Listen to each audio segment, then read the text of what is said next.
Next, we'll talk about an organelle which is present specifically only in the plant cell, because plants are able to manufacture their own food due to the presence of a green color pigment, chlorophyll. So this green color pigment chlorophyll is present in a special type of an organelle that is called as a plastid. That is why these plastids are only present in the plant cells. Now plastids are present, as I told you, in the plant cells, and they are mainly of three types, that is chromoplasts, that is the colored plastids, and the leucoplasts, which are the colorless plastids.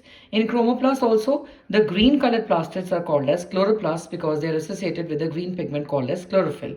And the chlorophyll is important, or the chloroplasts are important in photosynthesis because the plants manufacture the food with the help of this green pigment. Now, this other colored plastids are also having the colors like yellow and orange, and these actually give the colors to the flowers and the fruits. So we call them as chromoplasts. And for the color of the flowers and fruits, now the flowers is that the function is to attract the insects for pollination. So that's a function of chromoplasts. And the third type of plastids are called as leucoplasts. They are present, the primary organelles in which the materials such as starch and oils and protein granules, they are stored. And they are said to be, and they are colorless. Now, the internal organization of plastids is that they consist of numerous membranous layers which are embedded in a material called as stroma. And these plastids are having some similarity with the mitochondria, that they are also having a double membrane outside, the external structure, and like the mitochondria, they also have their own DNA and ribosomes, that is, they can manufacture their own proteins. Now, the last organelle which we will talk about is the vacuole. Now, vacuoles are the storage sacs for both the solid or the liquid contents, and these vacuoles are also different in both plants and animal cells. We have big size vacuoles which almost occupy about 70 to 80% of the plant volume in the plant cells, and as they've got large vacuoles. Now this the central vacuole of some plant cells may occupy, as I told you, 50 to 90% of the cell volume, and these provide the turgidity or the shape to the cell.